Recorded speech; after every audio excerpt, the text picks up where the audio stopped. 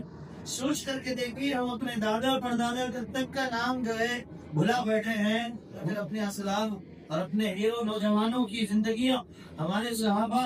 اور اسلام کے وہ نوجوان جنہوں نے اپنی جانیں اس اسلام کی نشر و اشاعت کے لیے، ان مساجد کی آباد کرنے کے لیے، قرآن کے تحفظ کے لیے، رسول اللہ صلی اللہ علیہ وسلم کی سنتوں کو لوگوں میں پھیلانے کے لیے انہوں نے اپنی جواریاں قربان کر دی، انہوں نے اپنی زندگیاں قربان کر دی۔ ہمیں کیا اس کی پڑی ہے کہ ہم خود اپنے باپ دادا کا جو ہے نام نہیں پتا، ہم اپنی تاریخ کو کہاں یاد رکھیں؟ آج مسئلہ یہی ہے کہ ہم اپنی تاریخ بلا بیٹھے ہیں، اسی لیے لوگ ہمیں اس شہر سے نکلنے کی بات کرتے ہیں۔ ہم نے اپنی تاریخ بنائی، اسی لیے آج نعرے بازی کرنے والے ہمیں جو ہے اس دیش سے محبت نہ ہونے کے الزامات ہمیں دیتے ہیں، اور اسی لیے آج کے مسلمانوں کو یہ دشمن سرعام یہ کہہ رہا ہے کہ تم جو ہے اس دھرتی پہ رہنے کے لائق نہیں ہو، اس زمین پہ رہنے کے لائق نہیں ہو۔ آپ ان سے خود جا کر کے پوچھیے کہ ہماری تاریخ اٹھا کر کے پڑھو۔ اللہ اکبر، ہمیں تاریخ نہیں پڑھانے کی تھی، ہمیں پڑھنے کی ضرورت ہے۔ ہمیں خود اپنی تاریخ خود مطالعہ کرنے کی ضرورت ہے اور جاننے کی ضرورت ہے کہ ہمارے اپنوں نے، ہمارے جوانوں نے اس دیش کے لیے کیا قربانیاں دی، اس ملک کے لیے کیا قربانیاں دی، دین کے لیے کیا قربانیاں دی، قرآن کے لیے کیا قربانیاں دی، مساجد کے لیے کیا قربانیاں دی، مدارس کے لیے کیا کیا قربانیاں دی، اس امت کی ماں بہنوں کے لیے کیا قربانیاں دی، اس امت کے وقار کے لیے کیا کیا قربانیاں دی، ہماری تاریخ کو زندہ رکھنے کے لیے کیسے کیسے نذرانے اپنے جانوں کے پیش کیے، یہ خود مطالعہ کرنے کی مطلب بھائیو آپ دیکھیں گے کہ باطل سے ٹکرانے کے سلسلے نوجوان جن کی تاریخ کا مطالعہ کریں گے ایک مضبوط چٹان کی طرح وہ باطل کے سامنے کھڑے رہے، وہ شرک اور کفر کے سامنے کھڑے رہے۔ حضرت ابراہیم علیہ السلام ایک نوجوان اپنی بستی میں ہوتے ہیں اور توحید کی دعوت کو ڈنکا جو ہے روشن کرتے ہیں، پوری قوم مخالف، باپ مخالف، رشتہ دار مخالف، پورا شہر مخالف ہے، یہاں تک کہ وقت کی بادشاہت اس کے مخالف ہے۔ حضرت ابراہیم علیہ السلام اکیلے کھڑے ہوئے، توحید کا پرچم بھی اکیلے کھڑے ہوئے، جو لوگوں کو توحید سمجھانے کے لیے انہوں نے جو قدم اٹھایا کہ جب موقع دیکھا کہ قوم کے لوگ جو ہے میلے کے گھر سے قوم کے باہر گئے ہوئے ہیں، شہر سے باہر گئے ہوئے ہیں، تو فوراً وہ کھانے میں پہنچتے ہیں اور ساروں کو ختم کر کے بڑے بت کے گلے میں جو ہے کلاڑی کو لگا کر کے آ جاتے ہیں۔ قوم واپس آتی ہے، آ کر کے دیکھتی ہے کہ یہ کیا معاملہ ہو گیا، ہمارے معبودوں کے ساتھ ہی کیا ہو گیا۔ کہنے والوں نے کہا کہ ہو نہ ہو کہ یہ ابراہیم کا معاملہ ہوگا، کیونکہ یہی ابراہیم جو ہے ان کے خلاف کہا کرتا تھا، ان کی حرمت کیا کرتا تھا، چلو ابراہیم کو پیش کیا جائے۔ ابراہیم علیہ السلام کو پیش کیا، ابراہیم علیہ السلام کو پیش کیا۔ بڑی دربار میں قوم کے لوگ کھڑے ہوئے، سوال ہوتا ہے کہ ابراہیم بتاؤ یہ کس نے کیا؟ ڈنکے کی چوٹ پر ابراہیم علیہ السلام نے جو جملہ کہا وہی جملہ اللہ نے قرآن مجید میں نقل کر کے فرمایا، فَاسْأَلُوهُمْ إِنْ كَانُوا يَنْطِقُونَ، سورۃ الانبیاء اڑا کر کے پڑھی۔ حضرت ابراہیم نے کہا کہ مجھ سے کیا پوچھتے ہو؟ پوچھو ان سے، پوچھو نا جو مارے گئے، اس سے پوچھو جس کے گلے میں کلہاڑی لٹکائی گئی ہے، پوچھو ان سے پوچھو، اگر یہ سمجھتے ہیں، اگر یہ جواب دیتے ہیں، اگر یہ تمہاری پکار کو سنتے ہیں تو فَاسْأَلُوهُمْ إِنْ كَانُوا يَنْطِقُونَ، اگر یہ عقل رکھنے والے ہیں، اگر یہ جواب دینے والے ہیں، پوچھو ان سے۔ توحید کی دعوت انہوں نے پریکٹیکلی طور پر جنہیں سمجھایا، قوم کو پتہ چلا کہ یہ ہمارے معبود باطل جو پھیلے ہوئے ہیں یہ ہمارا جواب نہیں دے سکتے، یہ ہمیں جو ہے کسی طرح سے سن نہیں سکتے، وہ شرمندہ ہو گئے۔ لیکن پھر بھی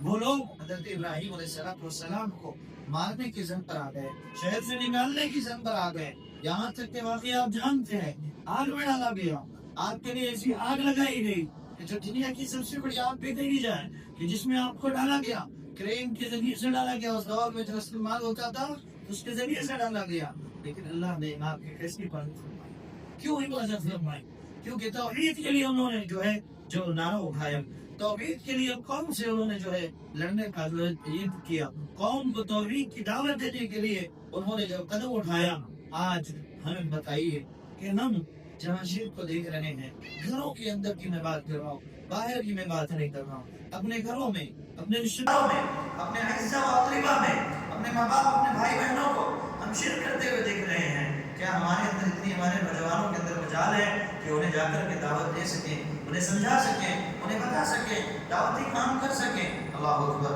محترم بھائیوں، آپ آگے آئیں، حضرت یوسف علیہ السلام کی زندگی کا مطالعہ کریں۔ حضرت یوسف، ایک شباب کی جوانی اتنی خوبصورت تھی، آپ کو عطا کی گئی کہ آپ کو جو بھی دیکھتا آپ پر فریفتہ ہو جاتا، دل جو ہے کھو بیٹھتا۔ عزیز مصر کی بیوی آپ پر بری نیت لے کر کے جو ہے آپ کے ساتھ غلط کرنا چاہتی ہے، لیکن حضرت یوسف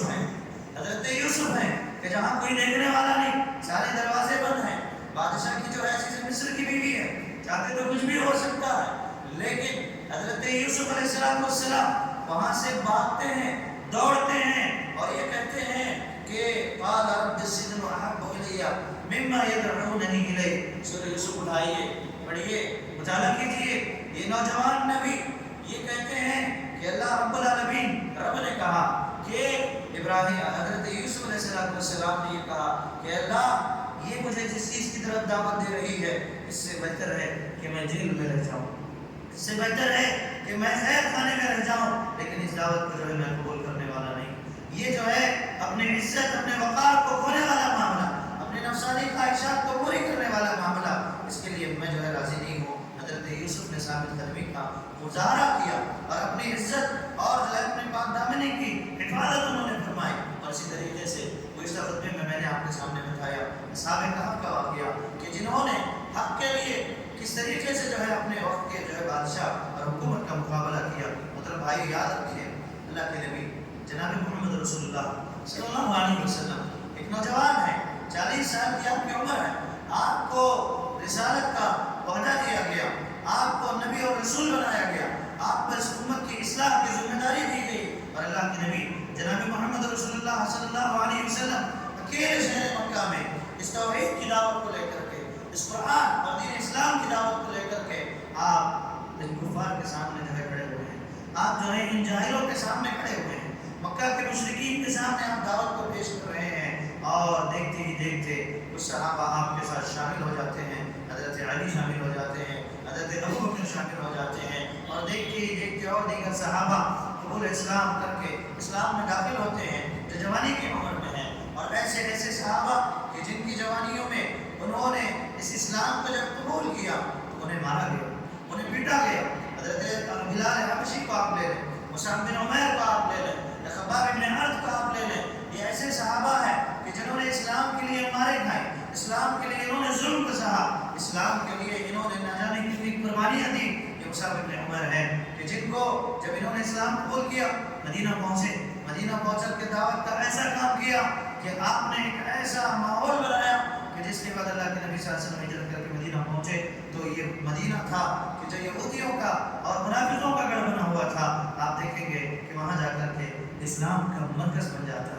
اسلام کا مرکز بن جاتا ہے۔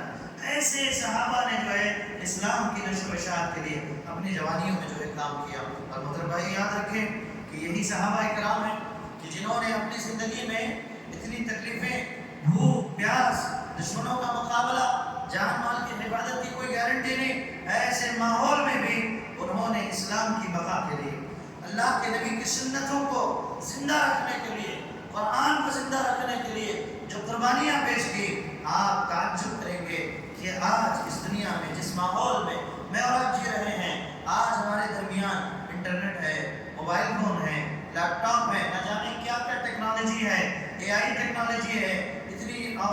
جو ہے پہنچی ہوئی سائنس کی جو ہے ٹیکنالوجی ہمارے پاس ہے، سب کچھ ہے، ہر زبان میں اسلام کا جو ہے خلاصہ موجود ہے، اسلام کی احادیث موجود ہے، قرآن موجود ہے، لیکن ہمارے پاس وہ شعور نہیں ہے جو شعور صحابہ کو تھا، جس وقت نہ وسائل تھے، نہ کتابیں تھیں، نہ اوراق تھے، نہ ان کے پاس مکتبے تھے، نہ لائبریریاں تھیں، نہ پڑھانے کے لیے کوئی کلاس روم تھے، نہ مساجد کا صحیح انتظام تھا، کچھ نہ ہوتے ہوئے بھی اللہ کے نبی کی مسجد نبوی میں بیٹھ کر کے چبوترے کے نیچے اصحاب صفہ جنہیں کہا گیا اس مدرسے میں نبی کے سامنے بیٹھ کر کے وہ صحابہ ہیں کہ حضرت ابو ہریرہ کا تذکرہ آتا ہے، آپ اٹھا کر کے پڑھیں کہ جنہوں نے 50,370 پر 4 حدیثیں یاد کی، 5,370 پر 4 حدیثیں انہوں نے یاد کی،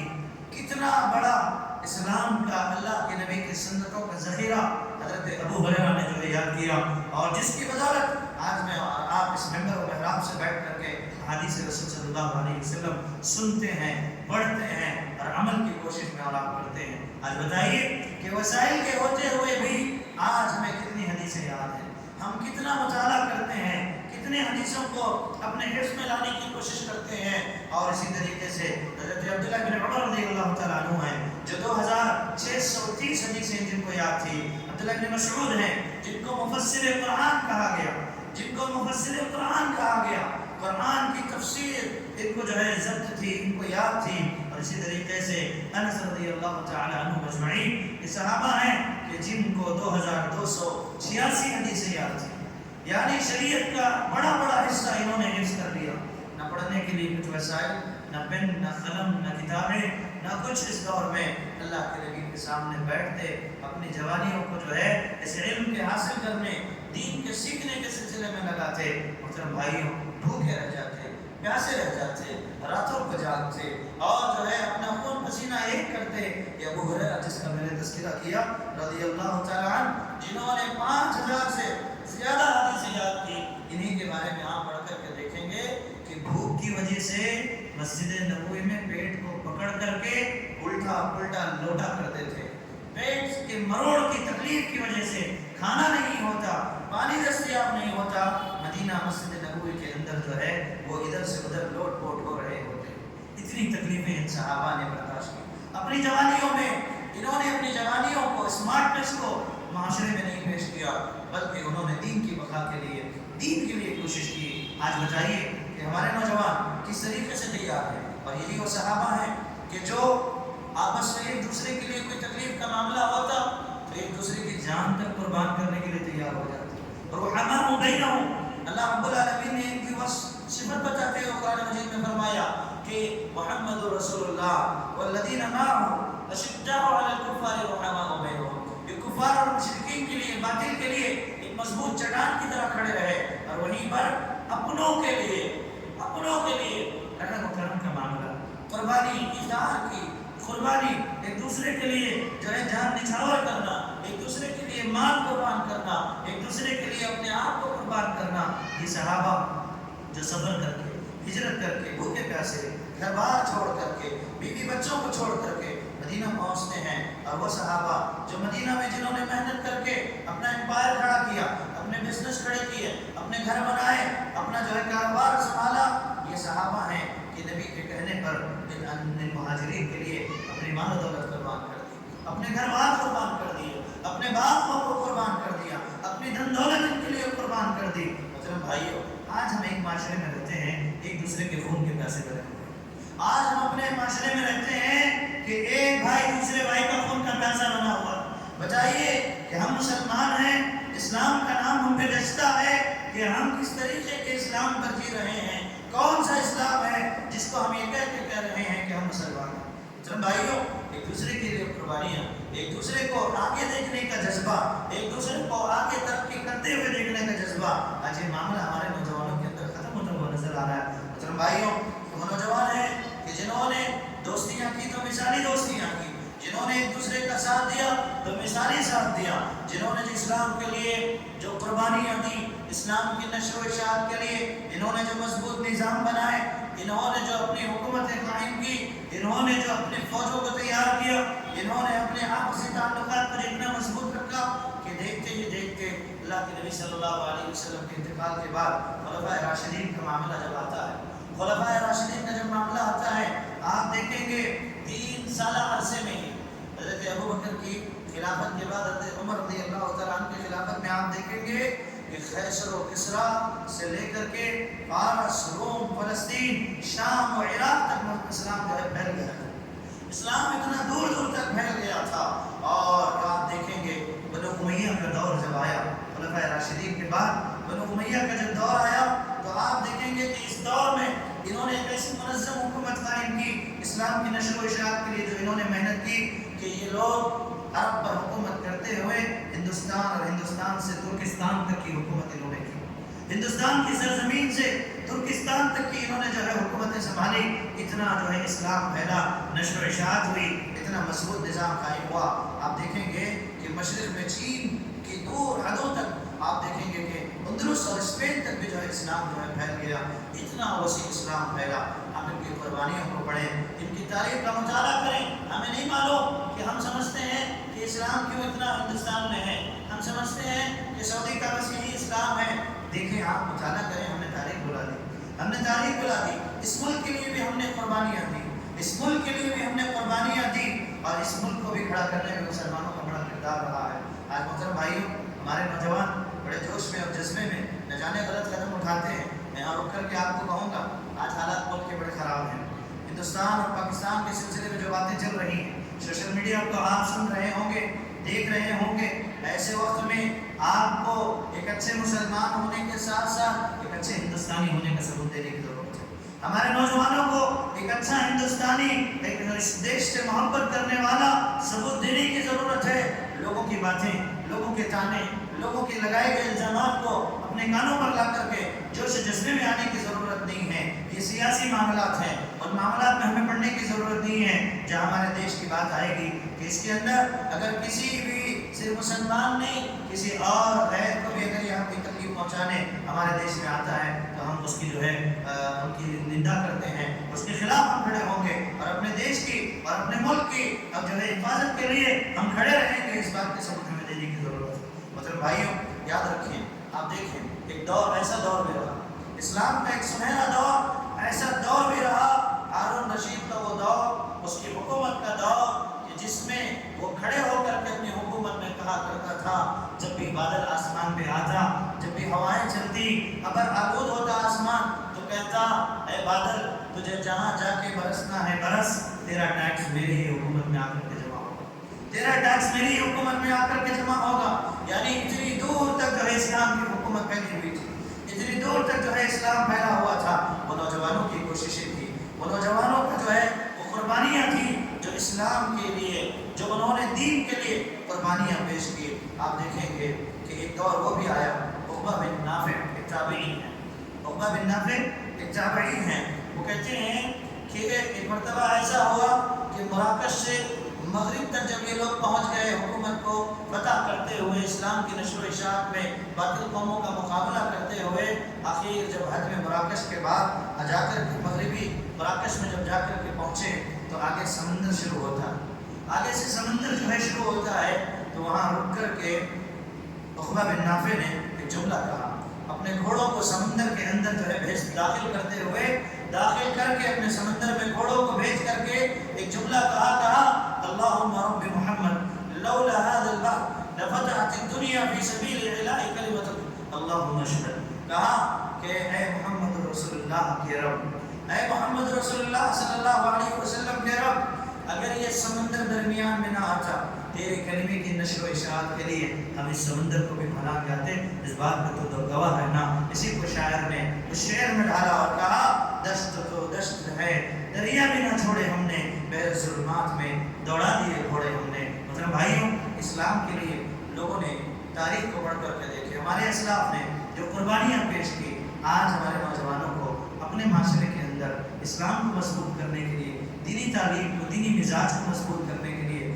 ویسی قربانیاں پیش کرنے کی ضرورت ہے۔ ہر کسی کو اپنے اندر وہ شعور اور بیداری لانے کی ضرورت ہے۔ ہم دیکھیں، اپنا خود کا جائزہ لیں کہ میں بذات خود دین کی تعلیمات سے کتنا دور ہوں، قرآن سے میرا لگاؤ کتنا جو ہے یا کتنا نہیں ہے، احادیث رسول سے مجھے کتنی محبت ہے، میری روز و شب کس طرح سے گزر رہی ہے، اس کی فکر مجھے اور آپ کو کرنے کی ضرورت ہے۔ آج مسلمانوں پہ جو آواز اٹھ رہی ہے، آج اسلام پر جو آوازیں اٹھ رہی ہیں، وہ اس اسلام پر نہیں اٹھ رہی ہے جو اسلام منزل من اللہ ہے، جو اللہ کی طرف سے اترا ہوا قرآن اور حدیث میں محفوظ جو اسلام ہے، اس پر وہ آوازیں باطل نہیں اٹھا سکتا۔ باطل کے اندر اتنی ہمت ہے ہی نہیں کہ وہ اسلام کی کسی بھی تعلیم پر انگلی اٹھائے، اسلام کے کسی بھی جو ہے فرمان کے خلاف وہ کھڑا ہو،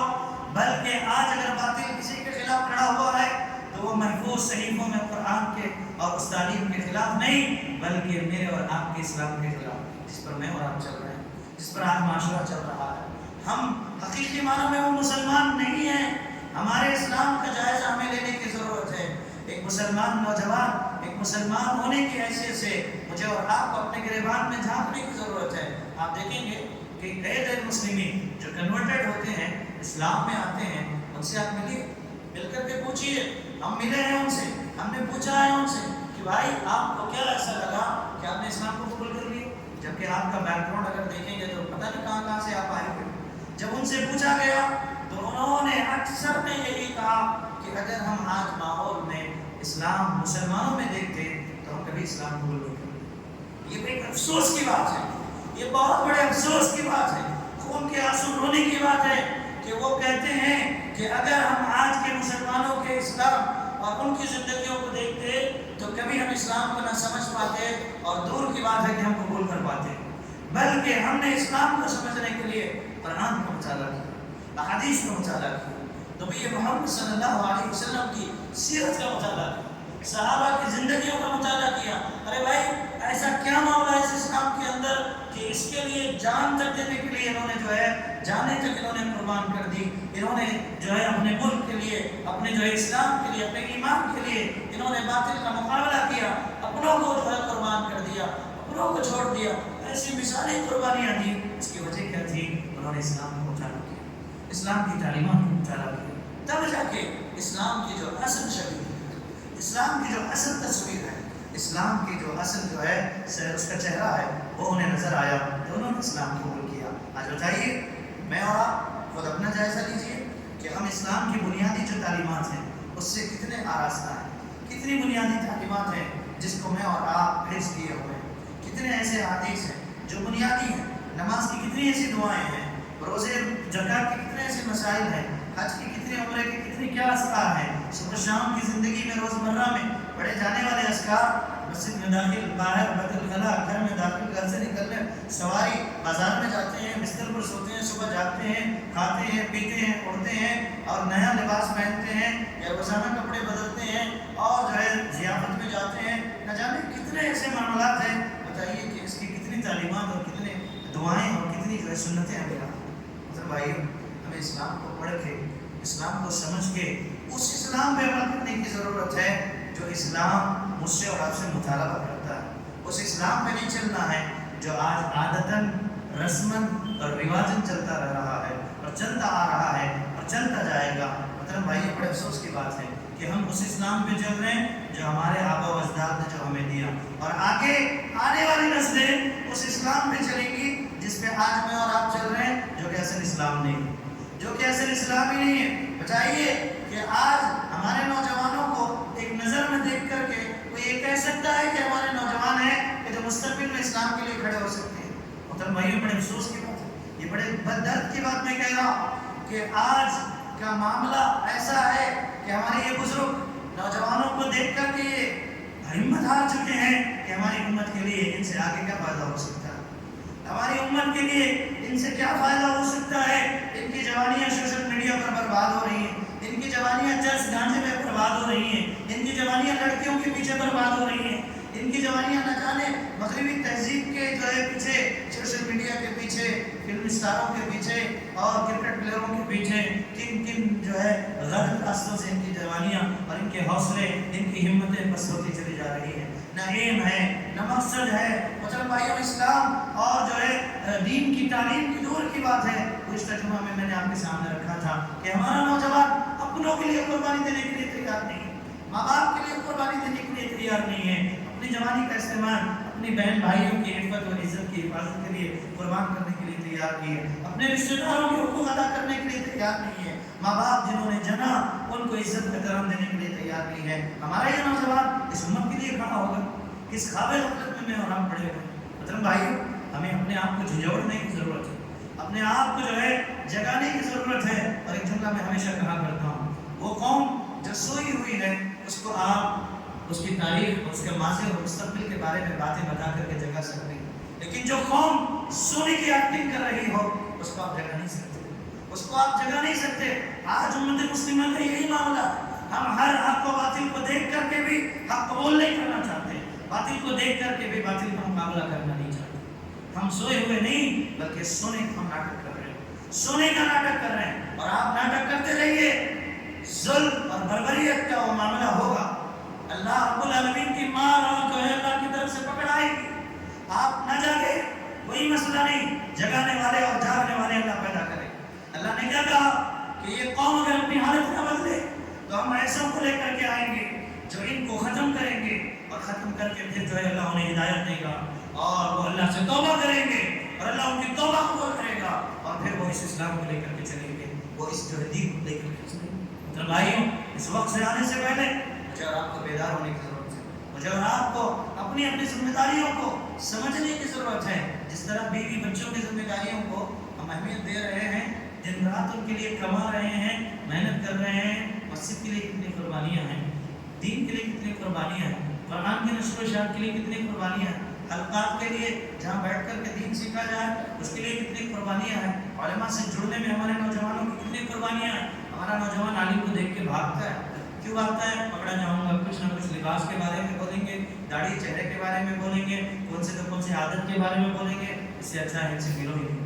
آج کا سب سے بڑا مسئلہ ہمارا نوجوان علماء سے دور ہے، جس کی وجہ سے وہ آج ایسی نشستوں میں بیٹھا ہے، ایسی مجلسوں میں بیٹھا ہے کہ جہاں پر وہ ضلالت اور گمراہی ہی سیکھ رہا ہے، جہاں پر وہ ناچ گانا ہی سیکھ رہا ہے۔ ہماری مائیں، ہماری بہنیں، نوجوان بہنیں برقع اوڑھ کر کے ناچتی ہوئی نظر آتی ہیں، برقع اوڑھ کر کے اسلام کا مذاق اڑاتی ہوئی نظر آتی ہے، غیروں کے ساتھ جو ہے گھومتی ہوئی نظر آتی ہے۔ مطلب بھائیوں، کیا آپ کے سینے میں دل نہیں ہے، دھڑک نہیں رہا ہے، آپ کو تکلیف نہیں ہو رہی ہے ہمارے معاشرے کو دیکھ کر کے؟ یہ ہماری نسلیں ہیں جو کہاں جا رہی ہیں؟ مساجد سے دور، مدارس سے دور، علماء سے دور، قرآن سے دور، اسلامی تعلیمات سے دور، ارے غیروں کے ساتھ اپنی حیا، اپنا جسم میں سے لینے تیار ہو گئی۔ کتنی غفلت ہم سے ہو گئی ہے کہ ہمارا نوجوان غیر مسلم لڑکیوں کے پیچھے بھاگے، ہماری نوجوان لڑکیاں غیروں کے ساتھ جا کر بستر شیئر کریں۔ اللہ اکبر، یہ ممبر رسول پر کھڑے ہو کر کے بیان کرتے ہوئے شرم آتی ہے۔ ہم معاشرے میں دیکھ رہے ہیں، روزانہ سوشل میڈیا کو پڑھ رہے ہیں، سن رہے ہیں، پھر بھی ہمارے کانوں پر جو نہیں رہ رہی ہے۔ مطلب بھائیوں، ایک انقلابی جذبہ اپنے اندر پیدا کریں، اپنے مساجد سے، اپنے گھر سے، اپنے محلے سے، اپنی جماعت و جمعیت سے، اپنی تنظیموں سے ایسا قدم اٹھائیے کہ ہماری بچیوں کی عزت و عفت کی حفاظت ہو سکے، ہمارے نوجوانوں کی جوانیوں کی حفاظت ہو سکے۔ اللہ رب العالمین میدان محشر میں اس نوجوان کو اپنے عرش کے نیچے سایہ دے گا جو نوجوان اپنی جوانی میں اپنی اللہ کی رضا کے لیے، اللہ کی عبادت کے لیے اپنی جوانی خرچ کرے گا۔ مطلب بھائیوں، کب جاگیں گے؟ کب وقت آئے گا کہ ہم اللہ کے سامنے مسجد میں جمع ہوں، مساجد کو ہم بھریں، پنج وقتہ نمازوں میں قریب تھے ہماری آنے لگ جائے۔ اسی مسجد کی بات نہیں کر رہا ہوں، بہت ہے مساجد ہمارے پاس، اتنی مساجد ہیں کہ جس کا شمار نہیں، بس مسجدوں میں آنے والے مسلمانوں کی کمی ہے۔ ہم مساجد کو آباد کریں، ہم مساجد کو آباد کریں، رب کو راضی کرنا ہے تو آؤ اللہ کے گھروں میں، اللہ کے گھر میں جمع ہونے کے لیے تیار نہیں، ناچ گانے کے لیے بلاؤ، شادی بیاہ میں تیار ہو جائیں گے، مظاہروں کے لیے راستوں پر، ریلیوں کے لیے بلاؤ، سارے نوجوان اٹھ کے آئیں گے، جلسے جلوس کے لیے بلاؤ، آ جائیں گے، نہ جانے عشق کے محبت کے نبی سے جھوٹے دعووں کے لیے جمع ہو جائیں گے، لیکن حقیقی محبت جب رب کے سامنے اپنے ماتھے کو ٹیک کر کے، اپنے گناہوں کا اعتراف کر کے، اپنے مستقبل کو سنوارنے کے لیے جب بات آتی ہے تو ہم یہ چلا کر کے پیٹ پھیر کر کے چلے جائیں۔ مطلب بھائیوں، مجھے اور آپ کو آج یہی ہے کہ جو حالات بن رہے ہیں، ان حالات کا تنہائی میں بیٹھ کر کے جائزہ لیجئے کہ آگے اور کیا حالات ہو سکتے ہیں۔ اللہ رب العالمین سے یہ دعا ہے کہ اللہ تعالیٰ ہمارے حالات کو سدھارے۔ اللہ رب العالمین ہماری امت کے نوجوانوں کی جوانیوں کی حفاظت فرمائے، آمین۔ اللہ رب العالمین ہماری قوم کی حفاظت فرمائے، اللہ مسلمانوں کی حفاظت فرمائے، اللہ اس ملک کے حالات کی حفاظت فرمائے۔ اللہ رب العالمین جو آج سیاست جس معاملے کو جس روح پر لے جا رہی ہے، اللہ یہ بڑی نادانی ہے، انہیں صحیح سمجھ دے اور صحیح فیصلہ لے کر کے صحیح اس حکومت کے لیے یا پھر اس دیش کے لیے، اس ملک کے لیے، عالم اسلام کے لیے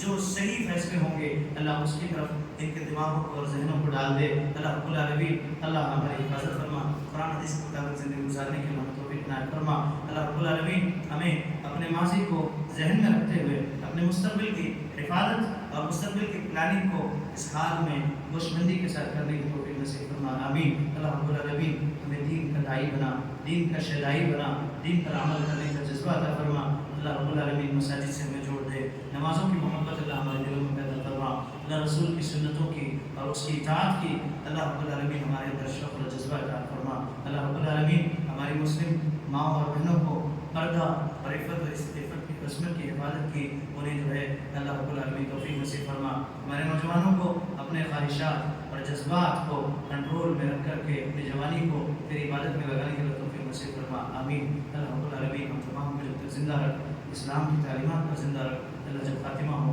تو خاتمہ بالخیر ہو اور زبان پہ کلمہ لا الہ الا اللہ محمد رسول اللہ ہو آمین وآخر دعوانا الحمد للہ رب العالمین اقول قولی هذا واستغفر الله لي ولكم ولسائر المسلمين من كل ذنب استغفروه انه هو الغفور الرحيم وتوب للمسلمين